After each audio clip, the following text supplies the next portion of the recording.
عزیز دوستو، بزرگ اور بھائیوں، اللہ تعالیٰ نے قرآن مجید میں ارشاد فرمایا کہ وَبَشِّرِ الَّذِينَ آمَنُوا وَعَمِلُوا الصَّالِحَاتِ، اے محبوب علیہ السلام خوشخبری دے دیں ان لوگوں کو جو ایمان لائے اور جنہوں نے نیک اعمال کیے، اَنَّ لَهُمْ جَنَّاتٍ تَجْرِي مِن تَحْتِهَا الْأَنْهَارُ،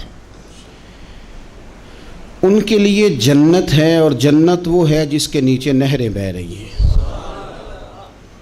اللہ تبارک و تعالیٰ نے اپنے محبوب کریم صلی اللہ تعالیٰ علیہ وسلم کے غلاموں کو خوشخبری سنوائی، اور سنوائی بھی حضور کے مقدس لبہائے مبارکہ سے۔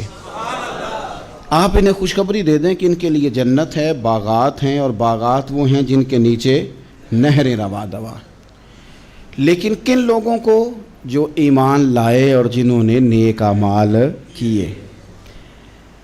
کچھ نہ کچھ انسان کو نہ عمل کرنا چاہیے۔ وہ جو عمل ہے نا، کوئی بندہ اپنے عملوں سے جنت میں نہیں جائے گا، جنت میں خدا کے فضل سے جائے گا۔ لیکن یہ جو اعمال ہیں نا، یہ سبب بنیں گے اللہ کی رحمت کا، یہ ذریعہ بنیں گے خدا کے کرم کے متوجہ ہونے کا۔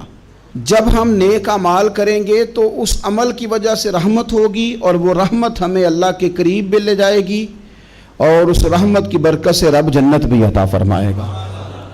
ہمارے ہاں یہ ہوتا ہے کہ ہم زیادہ تر چیزوں کو تقریر سننے کی حد تک لیتے ہیں، اچھی نصیحت کا لطف ضرور حاصل کرتے ہیں، اچھے جملے کو اپنے دل میں اس کی فرحت ضرور محسوس کرتے ہیں، لیکن عمل کی طرف نہیں بڑھتے۔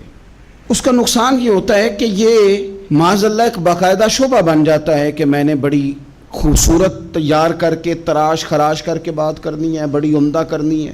اچھے ادیب تو پیدا ہوتے ہیں، اچھے خطیب، اچھے واعظ، اچھے سننے والے، داد دینے والے تو پیدا ہوتے ہیں، لیکن اگر عمل کا شوق نہ پیدا کیا جائے تو پھر باتیں نشستن گفتن برخاستن تک رہ جاتی ہیں، اس کا لطف نہیں آتا۔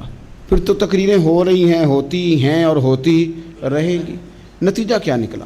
جو آدمی کہتا ہے میں اتنے سالوں سے تقریر سن رہا ہوں، تو سوال یہ ہے کہ بھئی اتنا سننے کے بعد تم سنورے کتنا؟ سننے کا ایک ہی مقصد زندگی میں آپ سمجھ لیں کہ سننے کا مطلب سنورنا ہے، اور اگر آپ نے خیر کی بات سنی اور آپ سنورے ہی نہیں، میں آپ کو دعوت فکر دیتا ہوں۔ نبی پاک صلی اللہ تعالیٰ علیہ وسلم نے ارشاد فرمایا، ایک عورت تھی، طوائف تھی، ساری زندگی اس کی گناہوں میں گزری معاذ اللہ۔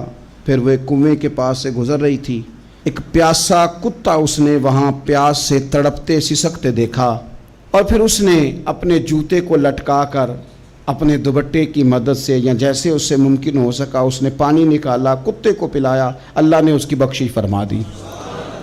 آپ ماشاءاللہ ہزاروں میں لوگ ہیں، آپ نے بڑی جلدی مجھے یہ بتانا ہے، یہ حدیث آپ نے پہلے بھی سنی ہوئی ہے نا؟ میرا خیال ہے کوئی بندہ نہیں رہا جس نے نہ سنی ہو۔ سنی ہوئی ہے نا ہم نے الحمدللہ۔ اتنے سارے بندے جو یہاں موجود ہیں انہوں نے سنی ہوئی ہے، تو ظاہر ہے امت مسلمہ میں جتنے لوگ ہیں ڈھیر ساروں نے یہ بات سنی ہوگی۔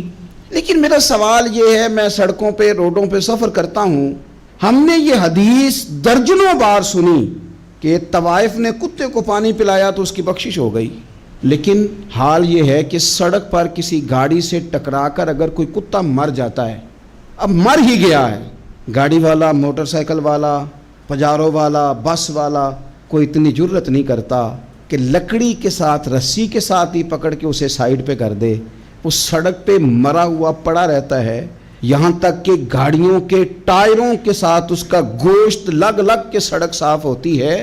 اس محبوب کے ماننے والے جس محبوب نے بتایا کہ طوائف نے پانی پلایا تھا، اور ہمیں سمجھ بھی آ گئی اور حدیث پڑھ بھی لی اور سن بھی لی، پھر اس ملک کی جو مسلمانوں کا ملک ہے اس کی سڑکوں پر مرے ہوئے کتوں کو اٹھائے بھی کوئی نہ، اور زخمی کتا زخمی ہو ہی گیا ہے، اب اسے سڑک سے سائیڈ پہ ہی کر دیا جائے کم از کم، تاکہ اس کی اگر جان باقی ہے تو بچ جائے۔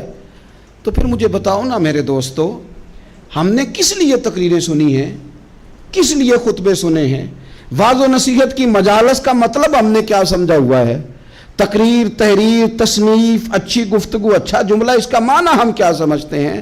تو آج جو خوبصورت گھڑیاں شب برات کی صورت میں ہمیں نصیب ہونے جا رہی ہیں، اس سے پہلے اپنے دل میں یہ ارادہ کرو کہ رب کریم نے ہمیں جتنا دین کا فہم دیا ہے، سمجھ دی ہے، علم دیا ہے، ہم ارادہ کرتے ہیں اب ہم صرف سنیں گے نہیں، پڑھیں گے نہیں، صرف بیان ہی نہیں کریں گے، ہم عمل بھی کریں گے.